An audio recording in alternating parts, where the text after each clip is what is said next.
This episode is brought to you by Progressive Insurance. Fiscally responsible, financial geniuses, monetary magicians. These are things people say about drivers who switch their car insurance to Progressive and save hundreds. Visit progressive.com to see if you could save. Progressive Casualty Insurance Company and Affiliates. Potential savings will vary, not available in all states or situations.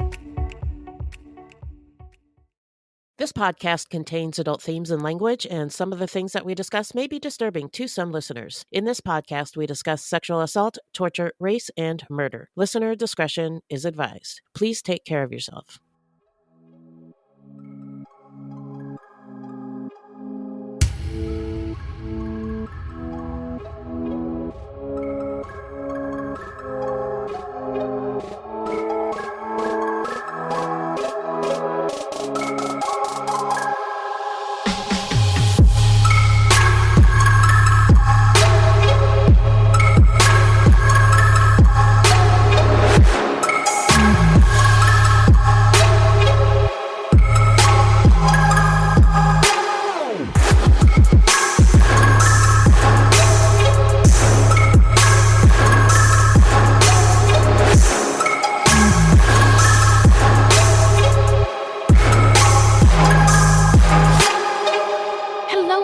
And welcome to Fruitloops. Buoyant, binafi, and bienvenidos, bitches. Thank you so much for listening. Yeah. Fruitloops is a podcast about true crimes committed by people of color and those who are othered and the victims, because there are, believe it or not, systems, institutions, and patterns in society that gatekeep this information. But we're going to give it to you straight, no chaser. The truth is, we're all capable of doing very shitty stuff. Yep. And all victims deserve to have their stories told. These crimes rarely get any public attention because, in the simplest of terms, the news is racist. Allegedly. And we are Wendy and Beth. She's Wendy, a Black Latinx woman, and I'm Beth, and I just happen to be white. Mm-hmm. Now, that's just a little piece of who we are. Oh, yes. But who we are not is journalists, investigators, or psychologists. We're just a couple of gals interested in true crime. Also, the opinions expressed in this podcast are just that, our opinions. So, who are we talking about today, friend? Today is our episode 246 about Reginald Vernon Oates, an American serial killer responsible for the brutal murders of 4 boys in April of 1968. And this story was suggested to us by our Fruitie Laura on Facebook.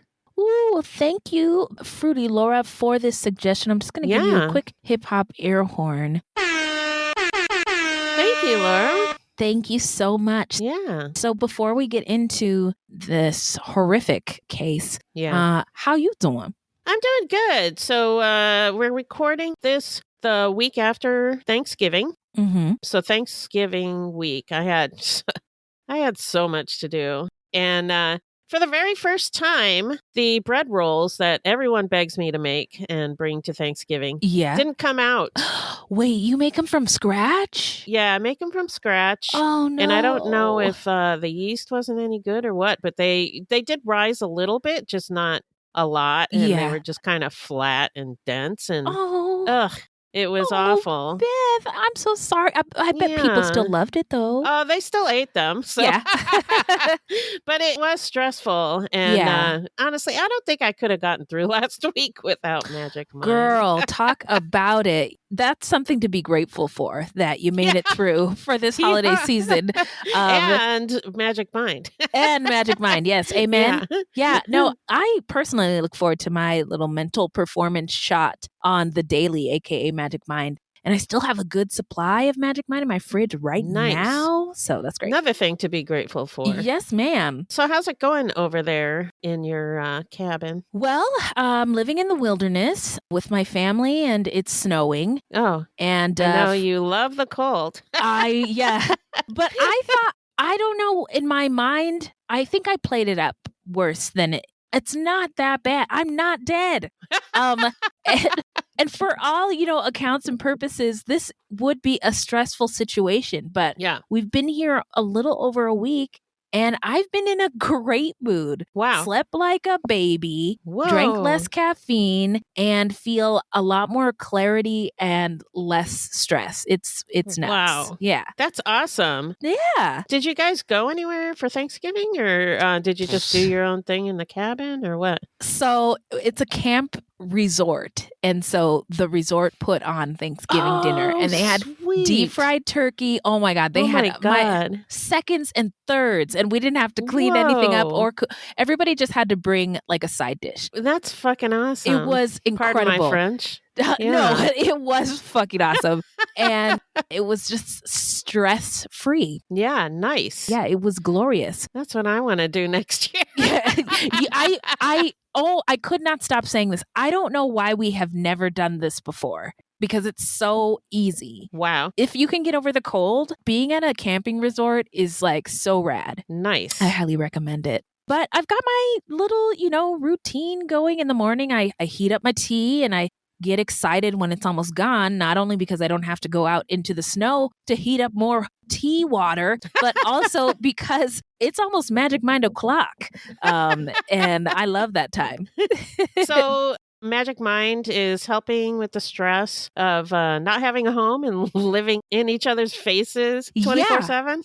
It doesn't make any sense, but this is how amazing it all is. Yeah, I've actually been in a better mood noticeably for the past week, and even a little calm through, again, what should, on paper, should be a very stressful time. Right. And I read up on Magic Mind's formula, and it provides stress reduction and a lifted mood. Nice. And, it does so without taking a hit to your energy bank. So that's sweet. Awesome. Yeah. Also, some of Magic Mind's ingredients can take, 3 or 4 days to reach their full effect. And they recommend drinking Magic Mind daily and seeing how you feel. So, friend, this is week 3 of us using Magic Mind together. How did Magic Mind help you this past 3 weeks, and including the Thanksgiving holiday? Well, things, as you know, this time of year can be really overwhelming. Yeah. With the holidays and everything. But I also feel more clarity, and I have more energy, and my stress level this year seems to be less as well. Fantastic. So all in all, I'm feeling pretty great. That is increíble. I love it. Everything you said is what I love about Magic Mind too. Actually, one of my favorite parts is the matcha. And I've been a fan of matcha since I was in college, because it does the job as far as, staying alert and awake is concerned. But this particular matcha is like the highest possible grade. The kind in Magic Mind? Yes. Oh, wow. And it is apparently like organic, ceremonial grade matcha grown in Japan. Wow. And it's only I love this little fact. It's only pulled from the first harvest. So all of the other harvests for that season, nah. Nah. It's a hard nah. Yeah. Another thing that I appreciate about Magic Mind is it's not a coffee replacement. Right. I love coffee. And you make it so well. I love your coffee too. Oh, thanks. So I can still drink my coffee. Magic Mind just gives your coffee a boost to last all day without jitters and crashing later on. Right. And also you can feel good about using it because Magic Mind donates 5 cents from each bottle sold to mental health charities that help communities experiencing homelessness in the U.S. That is really dope. Yeah. So right now, Fruities, we have a limited offer you can use that gets you up to 48% off of your first subscription, or 20% off a one-time purchase with code ColorKillers20 at checkout. And you can claim that deal at magicmind.com/monstersamongus. And don't forget to use the code ColorKillers20 to let them know that Beth and Wendy sent you. Yeah. So now let's get into some listener letters. Okay. Listener, there it is. Letters. Hello, angels. Thank you. Hey. So, what's in the bag, Beth? Sorry, I forgot to say what I'm supposed to say. That's okay. Whoops. So we got a letter from Nancy a while back with a shout out recommendation, which we'll share at the end of this episode. We just wanted to say thank you to Nancy for sending us a letter. Nancy, you get one of these. There you you go, Miss Nancy. Yes, thank you. And if you have any questions or comments, please send them to fruitloopspod@gmail.com or leave us a voicemail at 602-935-6294. And we may feature it on a future episode. But if you don't want us to, just let us know and we won't do it. It's that simple, That folks. simple. Yeah. So this is exciting. We got a new Patreon Nice. over down at the Patreon. Actually, it's Viola Marie. Don't know Viola's pronouns, but Viola Marie is a returning champ who we appreciate so much. Yeah, thanks, Viola Marie. Yeah, I'm going to give you your hip hop air horn now, mostly because I forget a lot of things a lot of times. But thank you so much, and here's your tune. Bitch, I'm a fruity. What you know about me? Big Viola in the M.A. Rewind me down. It's giving true crime pod. Get it? True crime pod. Get it? On God, wipe me down. So that was my tribute based on the smash hit by Gloria Hallelujah, a.k.a. Glorilla. All right, and thanks. I appreciate all of the Patreons. Yes. Thank you so much for rocking with much. us. Yeah. So now we're going to take a quick break and then we're going to get into the story when we come back.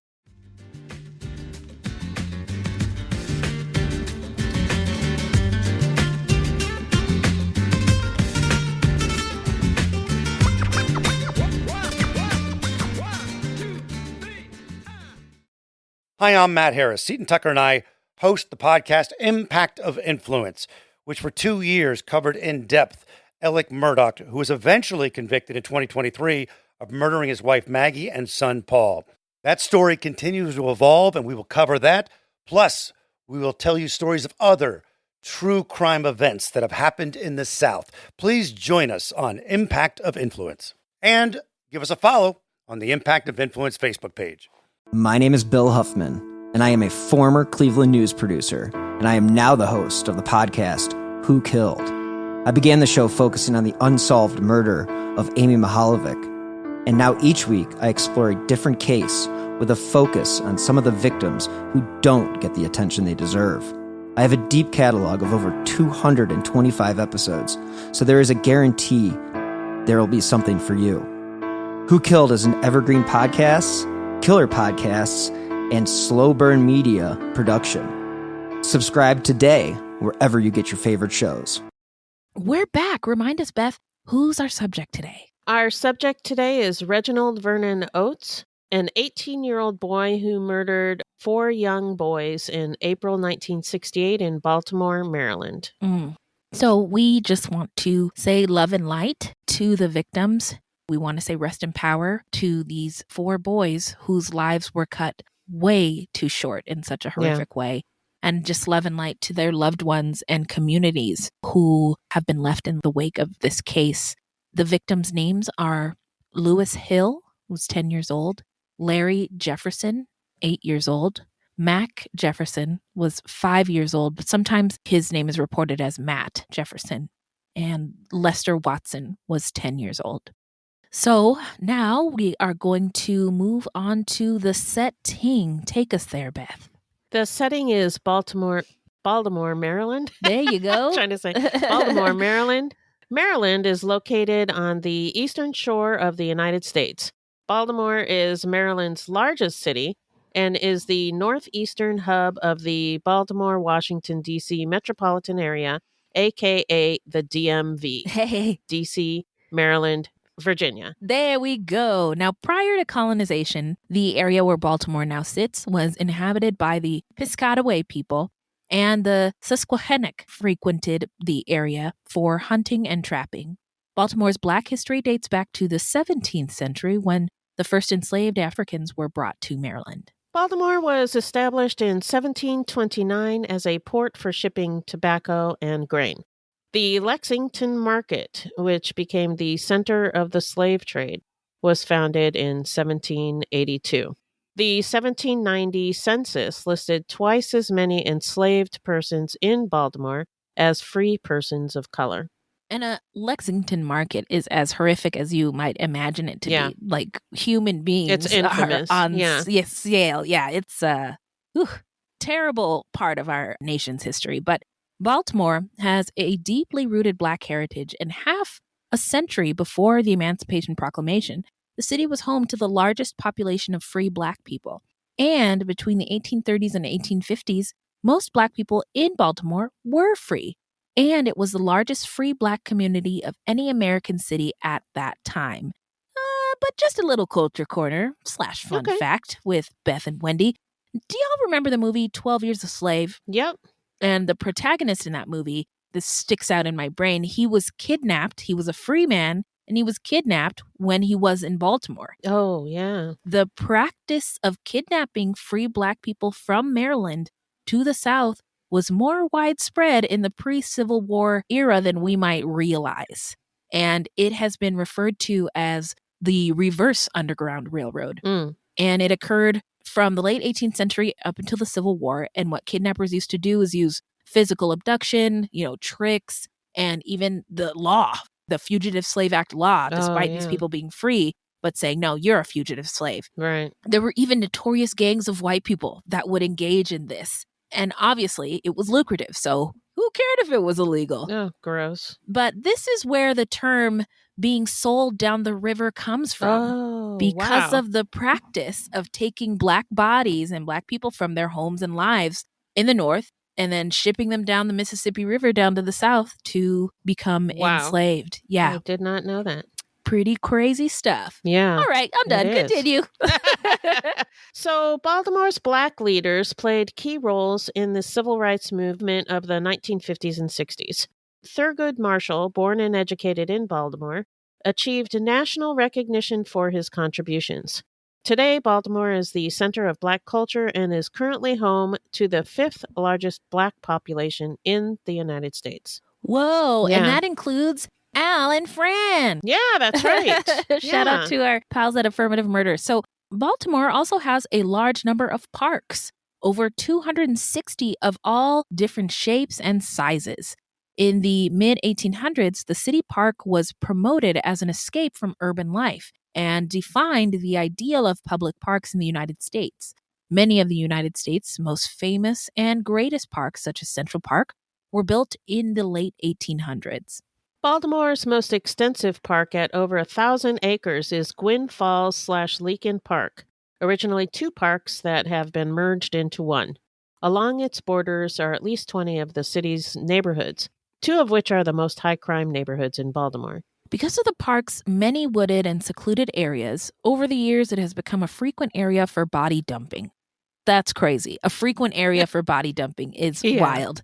It's well known that over 79 bodies have been discovered in the park since the 1940s, and it is often referred to by the locals as Murder Park. Oh, geez. Whoa! Yikes. The Oates family lived in Reginald Heights, a neighborhood next to Lincoln Park in the southwestern section of Baltimore, considered part of Edmondson Village.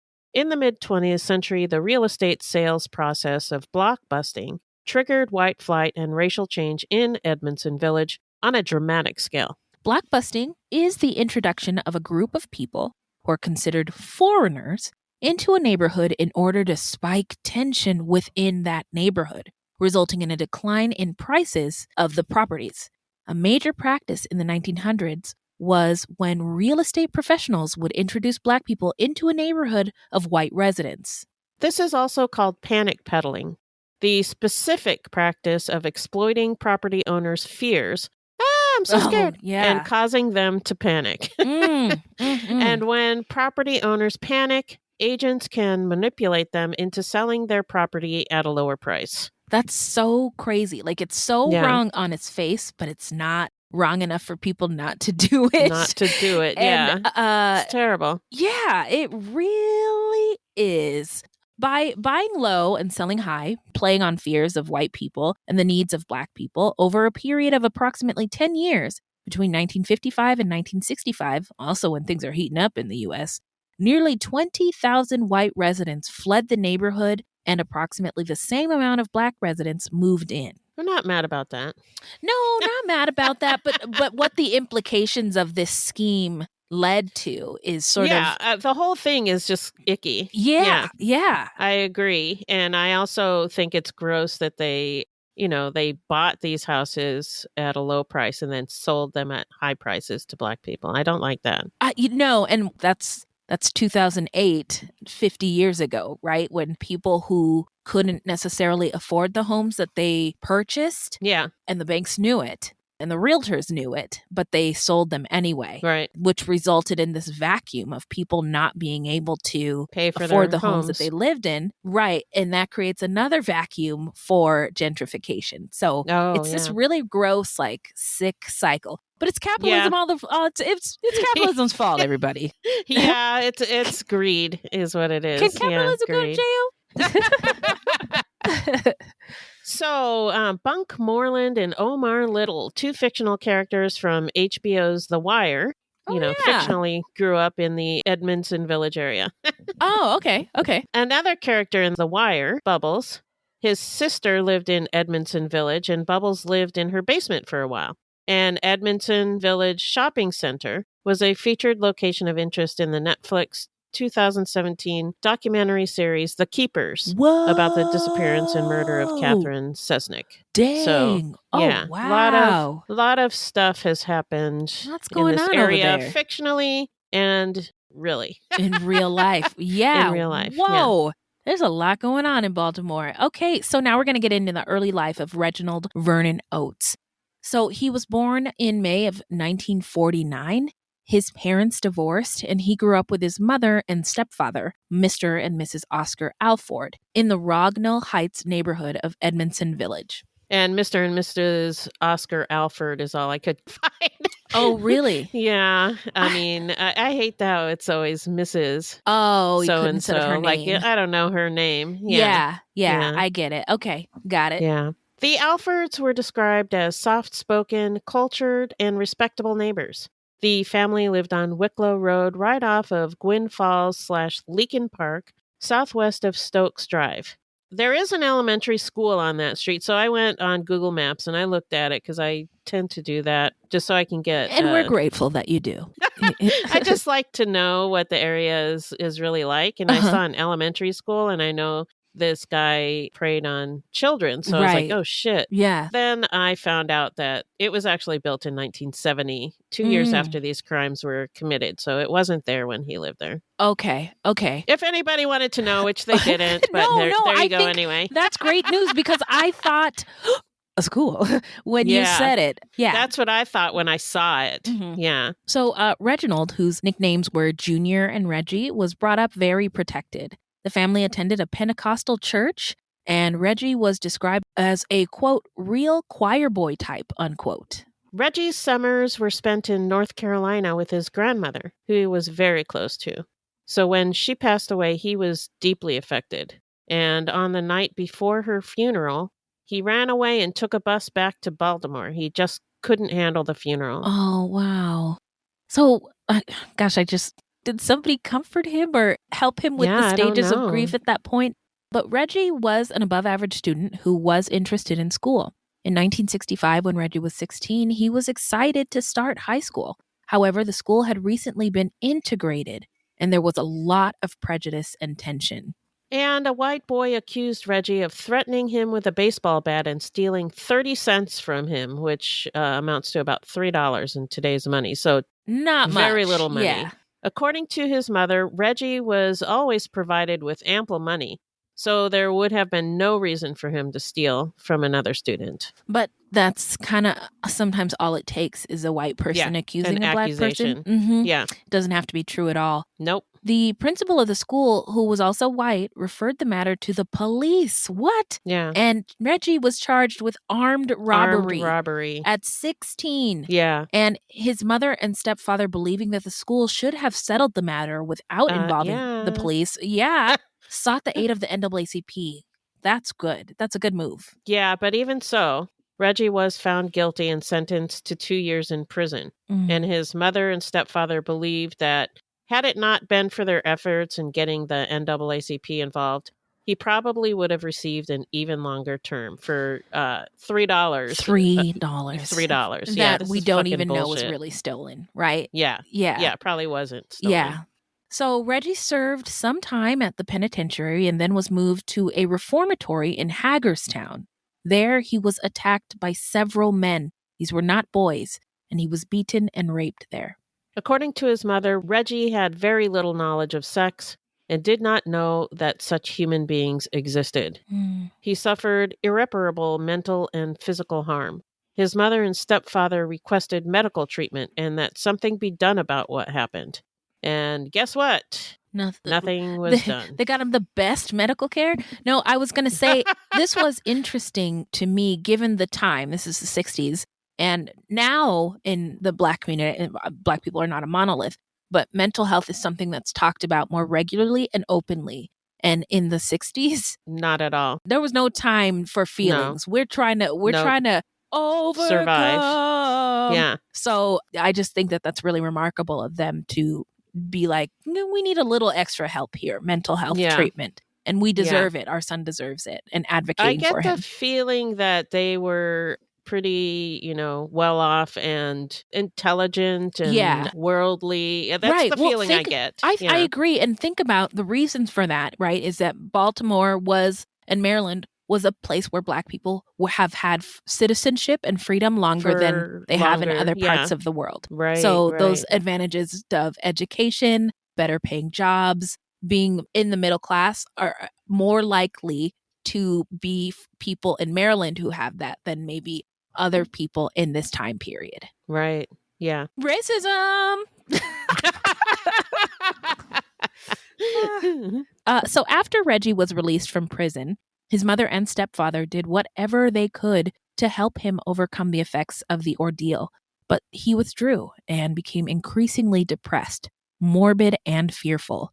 He was ashamed, disillusioned, and confused.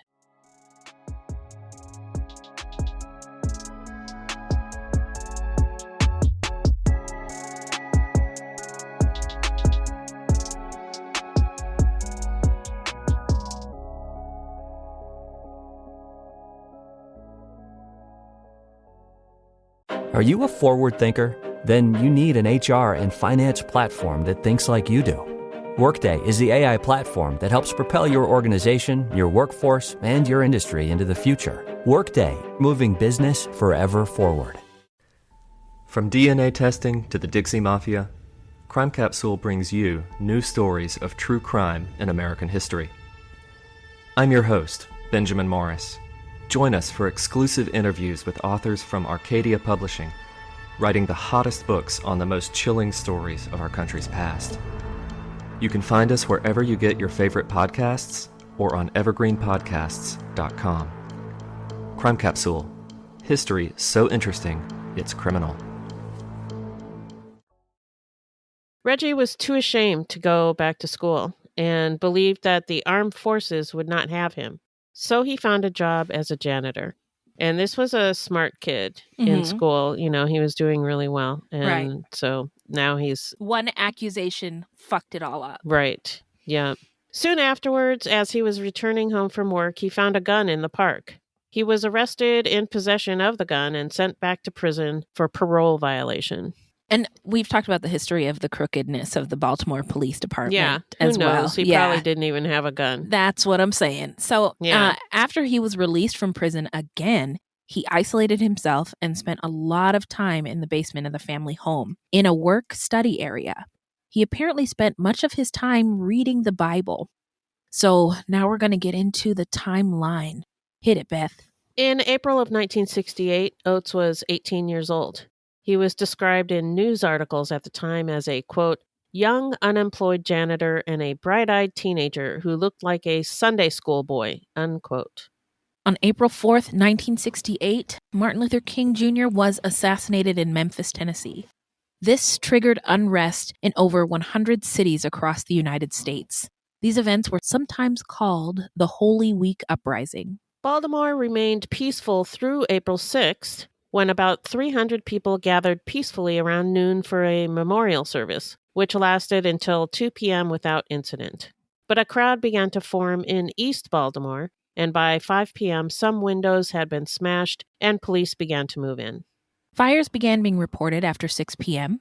Soon after, the city declared a 10 p.m. curfew, and Spiro Agnew, the governor of Maryland, called in 6,000 troops from the National Guard and 500 Maryland state police officers. Of note, Agnew vehemently opposed marches and demonstrations. He had a reputation for colorful language, including racist remarks, and ran on a tough-on-crime, law and order platform.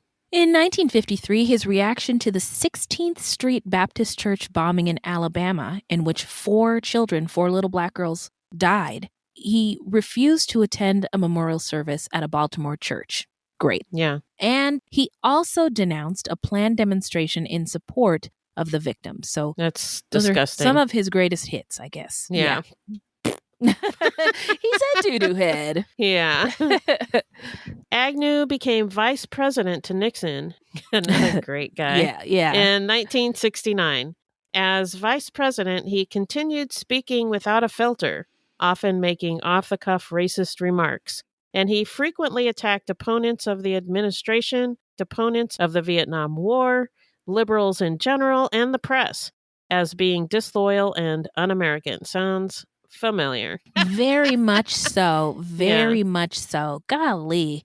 History, can you please stop rhyming? So Nixon was reelected in 1972, but the next year, Agnew was forced to resign as vice president after the U.S. Justice Department, remember them, uncovered widespread evidence of his political corruption. And he was charged with tax evasion, which is a felony, but who cares? Yeah. Who cares? Yeah. Law and order for everyone but himself, I guess. And that also sounds so fucking familiar. Yeah. The more things change, the more they stay the same. Oh, Lord have mercy. Gross. I've had enough of this. Yeah. Anyway, let's get back to the story. Okay. On Sunday, April 7th, 1968, 5 deaths, 300 fires, and 404 arrests were reported in Baltimore. At one point, white counter-rioters assembled near Patterson Park, but they dispersed after National Guard troops prevented them from entering a black neighborhood. So they were just going to go into this black neighborhood and just like tear it apart. Wreak havoc, terrorize them. Yeah. I don't always hear about the National Guard doing great things in events and situations like this. But this one was pretty good. Okay. So on April 11th, Agnew called together the black community for a, quote, frank and far-reaching discussion, unquote, at a conference room in downtown Baltimore. But it wasn't a discussion. It was a trap.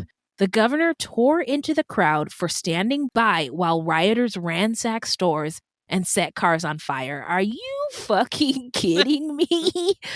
Yeah, he lectured them, saying that they claimed to speak for racial harmony, but when the violence began, they ran. And within minutes, most of the audience members had stormed out. But at the door, they found reporters, which Agnew had tipped off. What a fucking snake! Asshole, yeah. Within hours, Agnew's confrontation was national news. Within days, this obscure first-time governor was being assailed as a racist by the left and hailed as a rising star in the Republican Party. That's not good.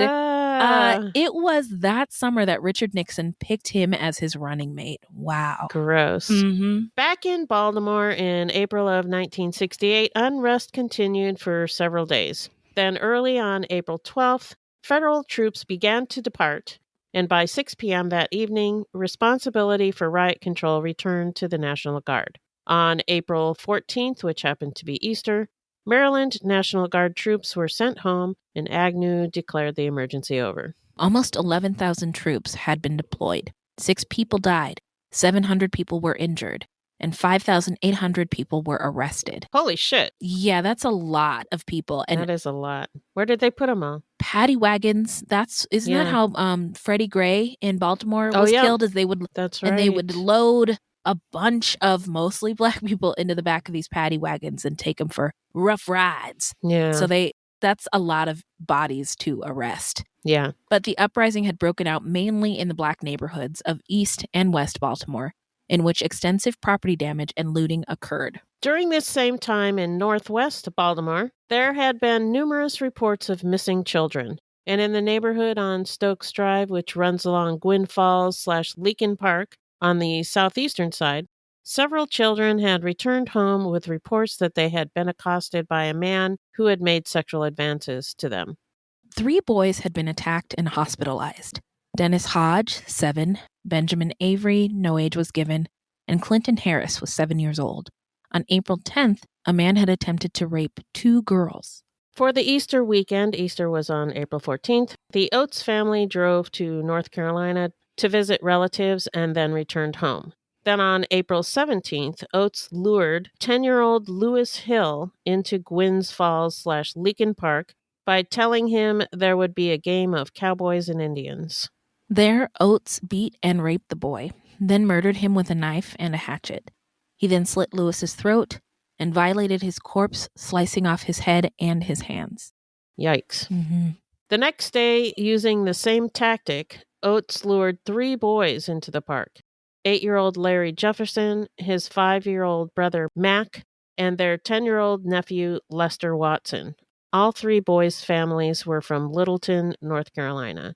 Lester spent the night at the Jeffersons' house, and shortly after breakfast, all 3 boys went out back to play. Sometime after 10 a.m., they went missing. Oates beat and stabbed all 3 boys numerous times. Like with Lewis, he had sex with the children's bodies. He then gutted them and cut off their genitals, which he took with him. Yeah. I don't have any words. Yeah. On April 19th, Oates lured 2 underage girls into the park and unsuccessfully attempted to attack them. They reported the attack to police, who went looking for the man who attacked them. So now we're going to get into the investigation and the arrest. What do you got for us, Beth? Shortly before noon, police approached Oates in the woods off of Stokes Drive, and he broke into a run. Once caught, the police found in his possession 2 brown paper bags, a small blue suitcase, and a gray lunchbox. I don't want to know what's in the box. Yeah. 1 bag contained the genitals of 3 young boys. The lunchbox contained a pair of blue socks, a hacksaw blade, a table knife, and a piece of metal about 8 inches long, one end of which turned under to form a claw. Yikes. Yeah.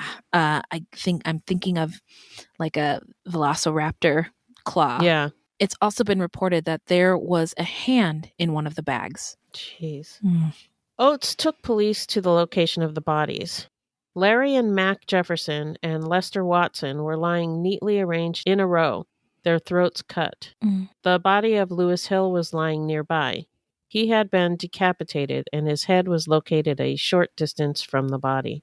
Lewis's heart and liver had been removed, and body parts were strewn about. One veteran police officer said it was the most gruesome sight he had ever seen in all of his 20 years in law enforcement. Yeah, I can only imagine, although I don't want to. Yeah. One investigator described Oates as completely emotionless as he took the officers to the bodies and was questioned.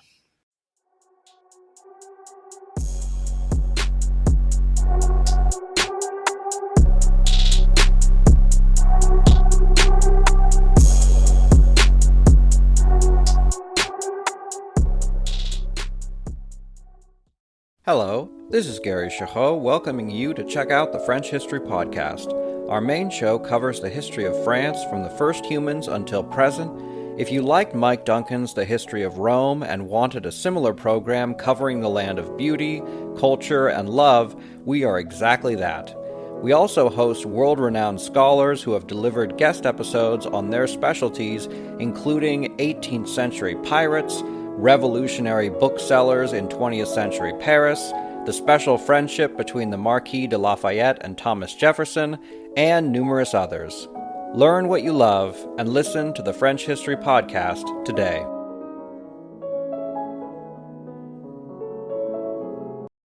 Along with being charged with the 4 murders, Oates was charged with committing quote-unquote perverted practices on 5 other children, 2 of them girls, and attempting to murder and molesting 4 boys, 3 age 7 and 1 age 10. He took $1 from a 10-year-old boy, so he was charged with robbery as well. There were 16 charges in all. A psychiatrist was asked who could have committed such crimes, to which he replied, quote, a psychotic sexual deviant, unquote. Well, let's get into the trial. So Oates pleaded innocent by reason of insanity to the 16 charges, including 4 murders, rapes, 2 assaults with intent of rape, and 1 armed robbery. In November of 1968, after 8 physicians found him to be mentally incompetent, he was committed to the Department of Mental Hygiene for psychological testing for an indefinite period. And that is it for the story. Yeah. Let's get into where are they now? Tell us, Beth. Well, according to an article written in 2014, at that time, Oates was still in the mental institution and continued to petition the Maryland Department of Health and Mental Hygiene for release. I've not been able to find out if he is still there or even if he's still alive. And that was the only article I found that was more modern that said anything about where he is now. So I don't know. Okay. But I doubt that he ever got out. Yeah. I could be wrong, but... Yeah, I think it would be hard for the leadership in any jurisdiction to see sort of what him he released. did. Yeah. And feel okay with him being released. And then also, I think we would hear about it. I think it would be reported on. I agree. But any Baltimore or DMV Fruities out there, if you have any more details on this case, you know where to find us, and we're happy to hear from you. Yeah. So let's get into our takeaways. What do you think about this case, Beth? Well, he seemed to be doing fine, even really well, actually, because he was doing well in school, and he seemed fine until he was arrested for supposedly stealing from a schoolmate and put in jail with men who raped and beat him. I don't know if he had a predilection for mental health issues. Oh, predilection. I like that word. But the catalyst, I think, seems to be how he was treated in prison. That seemed to have just broken him. Yeah. And I would have to say that a big factor in this story is racism. Yeah. Because I don't think this would have happened to a white boy. I think this would have stayed in the school. Yeah. I don't know if a white boy would have been accused of something that they didn't do. Right. In the mid 60s. Yeah. And, I don't think any been turned of over this to would law have enforcement. happened. Right. If Oates had been white. Yeah. I can tell you it rarely happens. I mean, yeah. Think of the violence that we see in schools mostly today since Columbine, and who's the one doing them, right? Yeah. Those kids don't experience the same discipline for similar issues that Black kids do. And that's a fact. Yeah, I think that was definitely what happened to this guy, and it fucked him up, and he went crazy, I guess. Oh, yeah. But I mean, gosh, in my mind, it's almost like he was pushed to the edge. I'm not excusing what he did to these kids. But as far as what made him snap, it was everything. It was the segregation and the prejudice. He was alive when Brown v. Board of Education came into pass. And I'm sure he experienced as a little kid in school the tension that young people were forcing to go through. Meanwhile, the adults in the room, the teachers, the legislators, nobody else had to desegregate, only the students. And some of the white teachers and stuff were not for it. So. Right. So you're just putting these kids in a really dangerous environment. And that's what I think, I agree, happened to Reginald when he was a kid, and he got accused of something that he probably didn't even do. But the consequences were so dire for him. And then almost like he had no chance after that. Yeah. Then parole violation after parole violation, he doesn't get the opportunity to get the rehabilitation that he needs. They just didn't have it then either. Yeah. The time period. The 60s, the 70s, I don't know that they had anything that would have helped him. I don't know. I guess we can never know for sure. But, it made me think of, how white folks are making a lot of effort to prevent the teaching of American history because it makes them uncomfortable. Yeah. But imagine, Reginald is one of those kids that we talk about in the small paragraph in the history books who was actually experiencing those horrible things. Yeah. And what that would have been like for the people in the stories. And I think our environment goes beyond what happens in our homes. It's also how you're treated in the world. So if in the store, when you go to the doctor's office or at a restaurant or at school, at work, if you're treated like shit and reminded of it constantly, and it's just because of the color of your skin, that will fuck you up. It's isolating. It fucks up your self-esteem and can lead to self-hate or internalized racism. And his first crime was committed. It wasn't really a crime. It was just, he was accused. And I don't think he would have gotten the same consequences. I also don't think he would have been like institutionalized immediately. Like if it was a white boy and maybe it did go to the level of being like the police needed to get involved. Trial and all that. They probably would have just given him a stern talking to, but he ended up in an adult facility. Yeah. And all those things. Even if he did steal 30 cents. In what world would none of that prison? Yeah, none of that was 2 years in prison. That's fucking ridiculous. Yeah. And all those things I think increase his stress, anxiety, depression, and trauma, mental health, and Black people is not something that's studied. I was listening to an interview with a therapist today. He said every textbook he had when he was getting his master's degree to be a therapist, everybody was white in the textbooks. It's like they don't even study the mental health of Black people and what this collective trauma can do to somebody. Yeah, that's what I'm saying. Like they just didn't have anything for people like Oates at that time. Yeah. And all that to say that that's what I think contributed to his state at the time that he committed these murders. I also feel like maybe he was somebody who had nothing to lose. And maybe this is a stretch.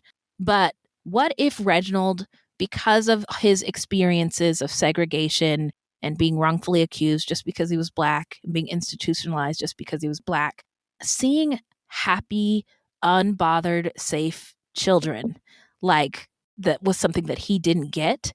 If maybe he was angry by seeing that and wanted to punish them or eliminate the thing, how some serial killers like hate women, so they just target women. Right. All that to say, I just think he was really fucked up by prior and circumstances. Angry. Yeah. And it put everybody in danger. Yeah. Right? When one of us is not safe, none of us are safe. Yeah. And hurt other people. Right. Yeah. I think you're onto something with that. Hating the idea of seeing happy children. Also, he may have seen those children as an extension of himself. Mm-hmm. And he probably hated himself at this point. Yeah. Yeah. And this case is just really, really sad. I want to remember this is not just the Reginald Vernon Oates case, that there are 4 children who lost their lives. Their names are Lewis Hill, Larry Jefferson, Mac Jefferson, and Lester Watson. Yeah. And can't forget them and what those who loved them lost as well. Now we're going to get into the how not to get murdered part of our show. All right. I guess there's a jingle here. There is. Hey, I'm in car studios again. I can see my breath in here. Okay. If you love true crime and you don't want to die, here's a tip for you. This segment is not intended to be victim blaming. We thought of this segment because I read somewhere that a lot of people listen to true crime because they want to know what they can do to be safer. This is not meant to blame the victims. It's just learning from other people's experiences. I got nothing on this one. We just would like to ask the Fruities as we close out this 2024 hellscape of a year. What tips do you have for not getting murdered? And also give us your self-care tips. This end of the year is crazy. And so if you have any self-care tips or ways that we can help each other, let us know. Yeah. Anything you got to add, friend? Nope. All right. Well, look at that. It's shout out time where we shout out any content by or about people of color or anybody else who's marginalized or any true crime goodies. No, right. I feel like this is a little bit of everything. It's called SNAFU, and it was recommended by our Fruitie Nancy, who we mentioned up at the top. All right. And it is a podcast hosted by Ed Helms, from The Office and The Daily Show. And it's about history's greatest screw-ups. Oh, wow. The season I'm listening to is I think season 1 was about the inception of the FBI and how shady Hoover was. Oh, wow. And then season 2 is where I'm picking up, and it's sort of about the FBI after Hoover died, where people were like, this guy's doing all kinds of crazy, fucked up, immoral shit. And it's a lot about the FBI's interaction and harm they put on Indigenous people. Oh, wow. So great podcast. Thank you, Nancy, for recommending that. What do you got? Yeah, thank you. I wanted to shout out another podcast called Bagman. It's kind of an older podcast. Yeah. But I just found it when I was researching Spiro Agnew, and it's about Spiro Agnew. Yeah. And the synopsis is, quote, the wild crimes, audacious cover-up, and spectacular downfall of a brazen crook in the White House. And it's by Rachel Maddow and Michael Yarvitz. That's a good podcast. I think that came out in 2016. Yeah, it's or maybe old. 2020. 2017, I think, maybe. I listened to that one all the way. And Rachel Maddow, I think, is a gift. Yeah. Yeah. It's really good. And then I also stumbled across a website while I was doing research. And the website is Buoyant Travel. And the article that I read is called A Black Ass Travel Guide to Baltimore.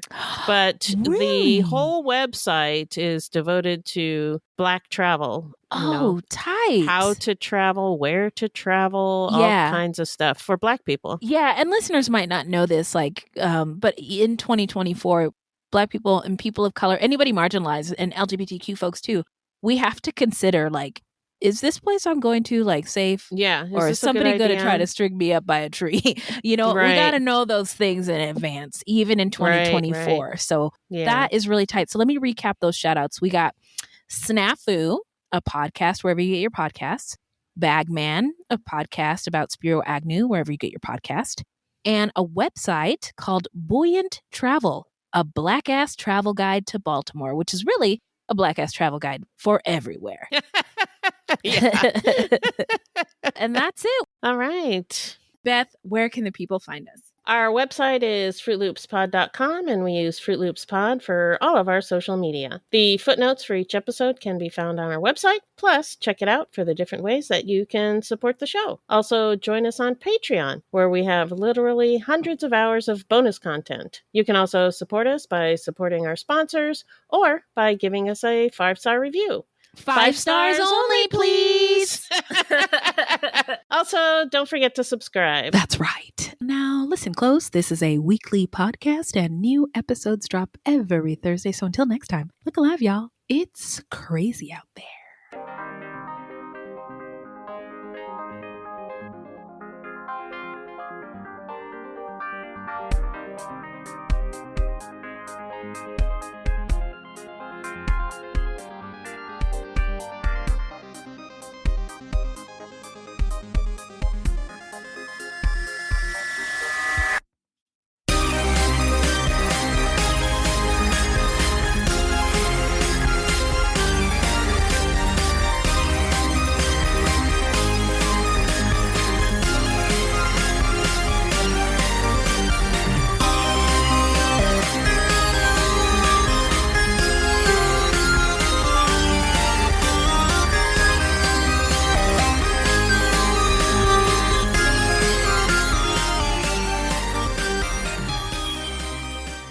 All right.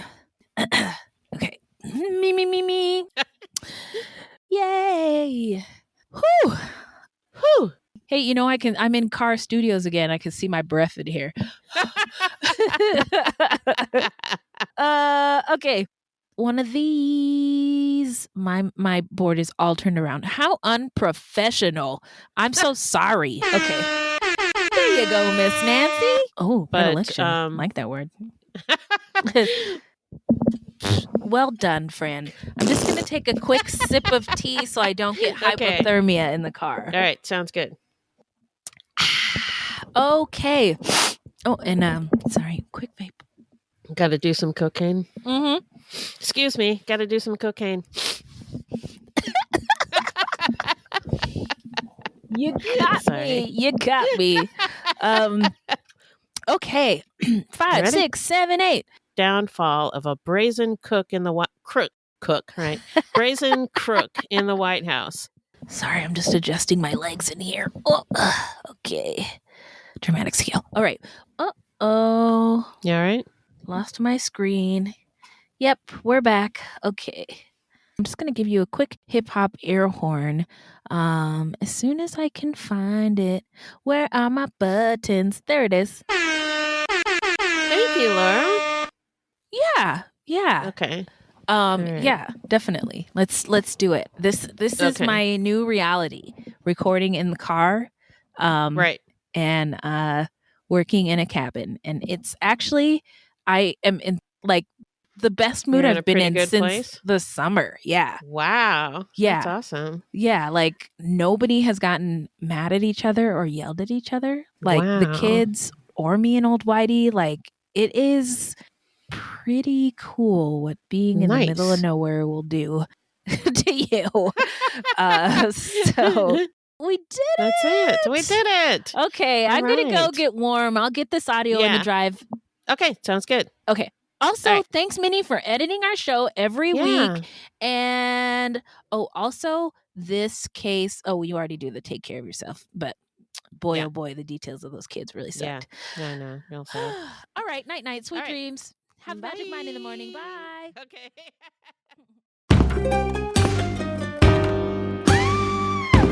Hi, I'm Sean McCabe. And I'm Carrie McCabe. We are, married, obviously, but we're also obsessed with the darker side of things. True crime stories, alien abductions, poltergeists.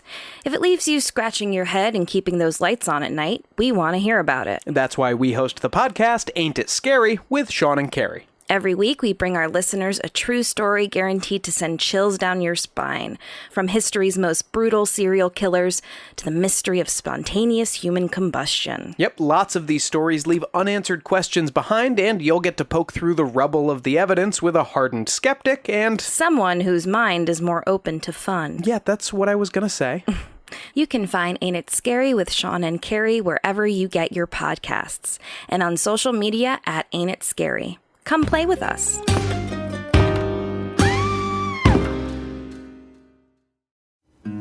Something is creeping in, don't follow it down. Let me introduce you to Barry Clue, an authorised financial advisor from New Zealand and a very special kind of stain on humanity. He was a very knowledgeable young guy. He was a registered financial advisor. Type of guy that was bending over backwards to help you. Now, you could be forgiven for thinking that Barry sounds like a great guy, and you'd be right. Well, right up until the point when you're wrong. It was all fictitious. She stole from my son, who has a disability. Chris never knew. He died believing that we're all taken care of. A psychopath is somebody who lacks empathy, acts impulsively. I think there's a strong case that Barry might be all of those things, actually. To find out how Barry Clue stole over $15 million from 81 victims, subscribe to Clueless, The Long Con. That's Clueless, spelt Klooghless.